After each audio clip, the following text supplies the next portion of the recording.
The room went silent the moment Melanie Stansbury leaned into the microphone.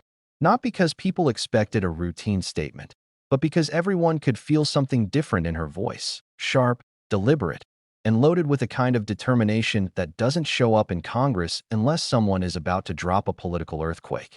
And that's exactly what she did. In less than 30 seconds, she shattered the comfortable script that powerful people had relied on for decades. She didn't sugarcoat. She didn't dance around names. She didn't pretend the system had worked. Now recognizes, well, we got a number here. Representative Stansbury. Gentlelady is recognized for 5 minutes. Go right ahead. All right. Well, good morning, Mr. Chairman, Ranking Member, members of the committee. I want to say thank you for the opportunity to testify here in the Judiciary Committee.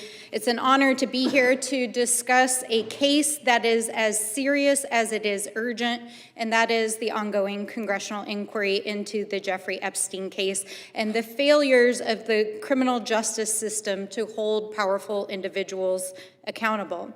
I want to acknowledge that this committee has taken some significant steps to advance the discharge petition demanding that the administration release the files, and I want to bring some additional materials here today from the Oversight Committee on which I serve, because so many of the issues at play in this case are within the jurisdiction of the Judiciary Committee, including the miscarriage of justice that was conducted within the courts, the Department of Justice, law enforcement agencies that failed survivors for decades.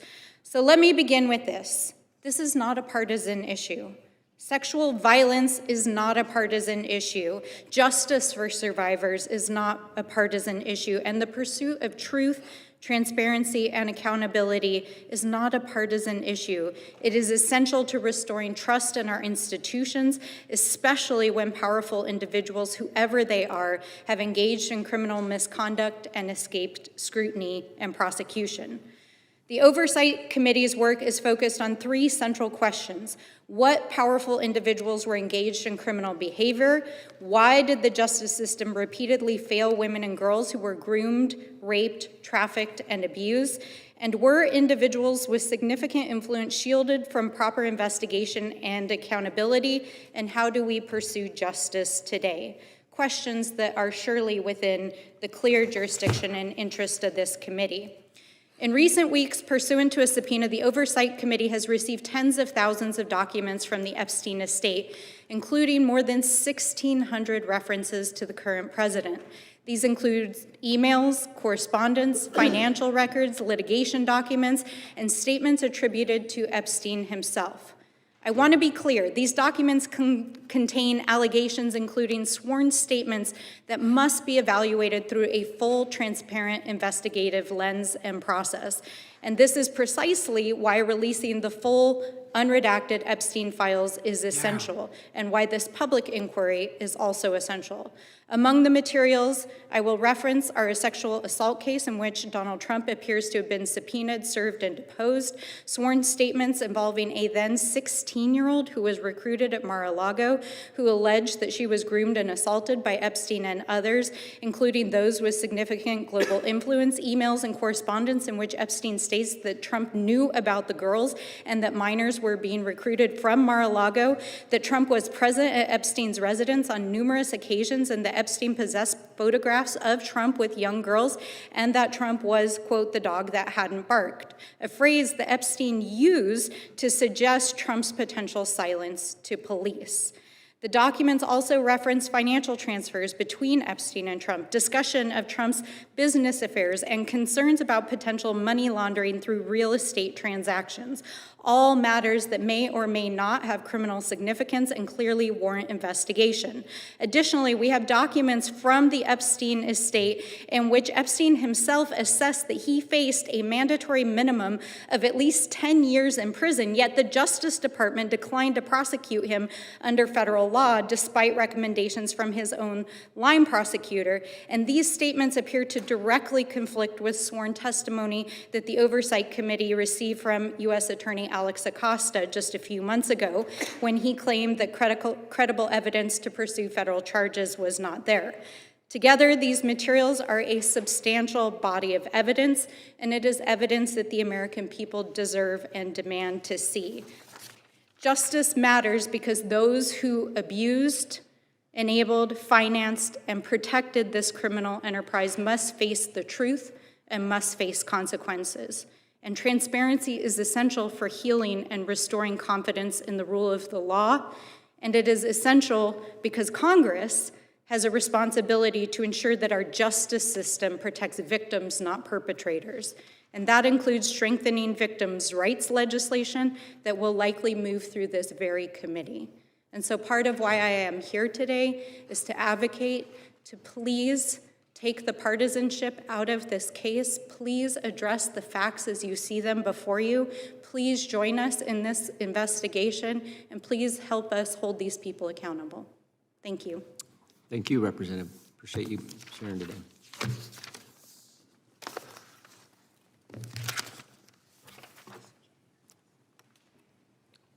Gentlelady from New York is recognized. She opened with one sentence that froze the entire chamber. New Epstein documents just landed in Congress, and they raised massive questions about who was protected. You could practically hear hearts stop, because with those words, she dragged one of the most tightly guarded scandals back into the spotlight, and she wasn't alone. Pam Bondi, sitting across the aisle, suddenly found herself at the center of a storm Stansbury had no intention of calming down. From the very start, Stansbury made it clear that she wasn't there to perform.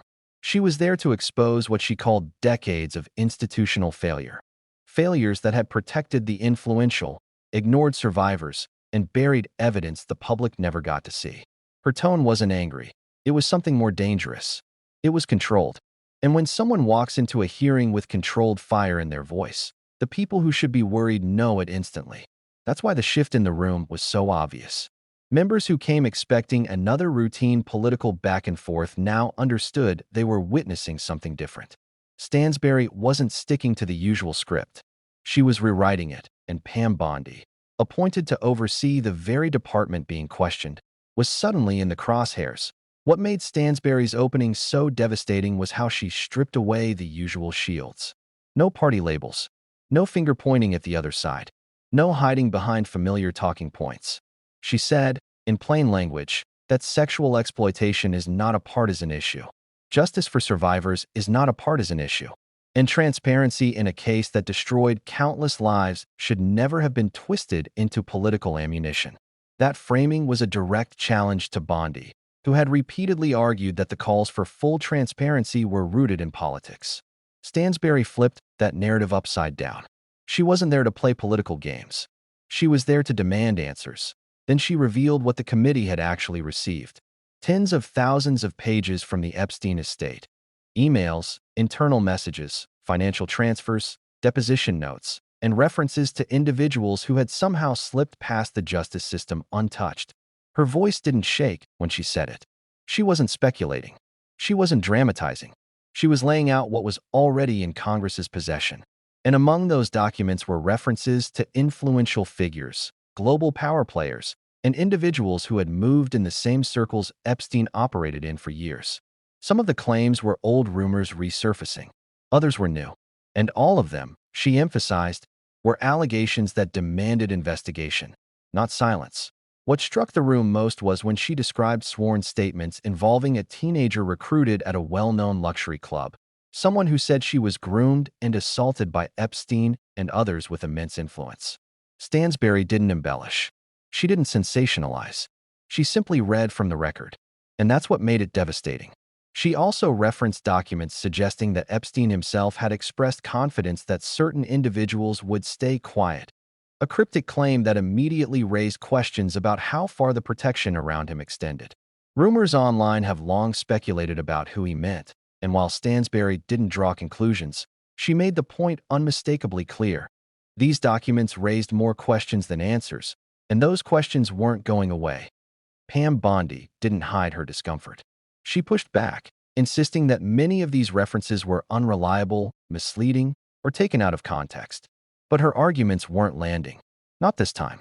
Stansbury had come armed with the one thing Bondi couldn't dismiss: internal memos that contradicted earlier testimony, particularly the claim made by a former U.S. attorney that there hadn't been enough evidence to bring federal charges years ago.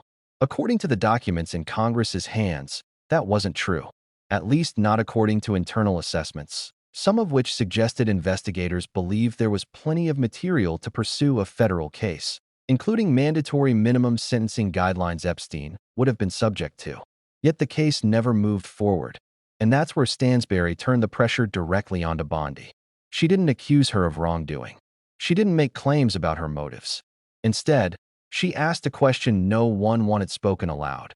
Why did the justice system consistently fail the victims while shielding people with influence? Why did internal recommendations get ignored? Why were secret deals made behind closed doors? Bondi tried to deflect, arguing that the department had followed standard procedures, that previous administrations had made these decisions, and that the current DOJ was handling the case appropriately. But that only made Stansbury's next move more effective. She told the committee that transparency wasn't optional anymore. It was essential, and the only way to rebuild trust was to release the full, unredacted Epstein files. Every name, every email, every document, every inconsistency. Her message was simple. You can't claim to support the victims while hiding the truth. As she spoke, the documents she referenced painted a disturbing picture of how the system operated. Emails hinting at conversations that never made it into official investigative records. Financial transactions that raised questions about who was involved in Epstein's network beyond the publicized names. Mentions of meetings between Epstein and individuals who had never been scrutinized. And notes suggesting that some investigators believed they were being pressured to limit the scope of the inquiry. Nothing Stansbury said claimed these people were guilty. She framed everything as allegations, rumors, or statements needing verification.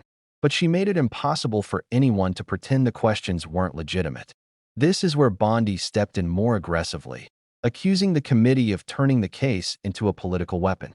She argued that releasing unredacted documents could harm innocent people. But Stansbury countered with a point that resonated beyond the walls of Congress. For years, the system chose to protect reputations over victims. Survivors didn't receive that courtesy. They weren't shielded. Their lives were torn apart while the powerful walked away untouched. If the justice system had extended half the care it now claimed to have for protecting innocence, maybe the survivors wouldn't still be fighting for recognition today. That argument hit hard. Because it was true. Every time the Epstein case resurfaced, the same pattern appeared. Names blurred, details sealed, accountability avoided. And while some of these actions were legally justified, many of them were ethically indefensible. Stansbury called that out, reminding the room that survivors had been ignored, dismissed, and minimized for decades. And now, just because the documents mentioned influential individuals, suddenly the system wanted to slow down. Suddenly, everyone was concerned about accuracy and context.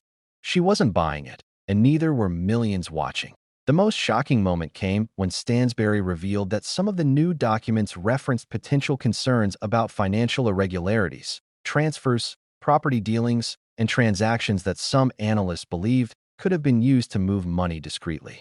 She didn't accuse anyone of crimes. She didn't assert the transfers were illegal. She simply said the documents raised questions, and questions require investigation. Her point was crystal clear. The truth shouldn't depend on someone's status. If it happened, investigate it. If the documents are wrong, prove it. But hiding them only fuels more suspicion.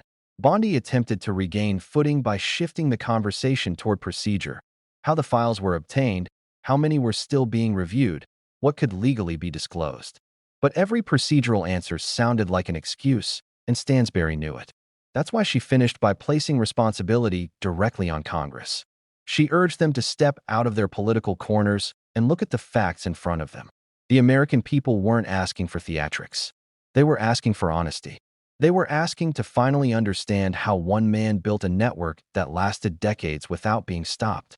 And they were asking why the people who enabled it, knowingly or not, never faced consequences. Stansbury concluded with a challenge that struck harder than anything else in the hearing.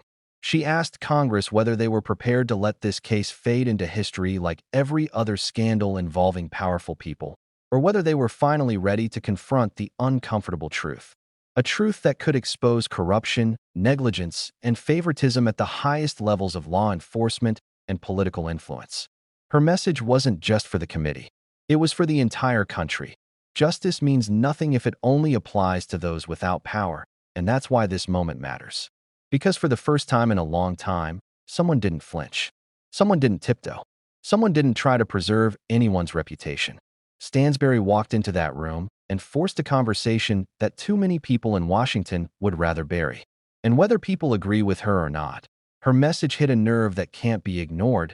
If you believe transparency shouldn't depend on status, if you believe justice shouldn't have exceptions, if you believe survivors deserve answers, then don't look away now. Stay informed. Stay engaged. And make sure the people you elect know you're watching. Like the video, subscribe for more deep dive breakdowns, and keep the pressure on, because this story is far from over.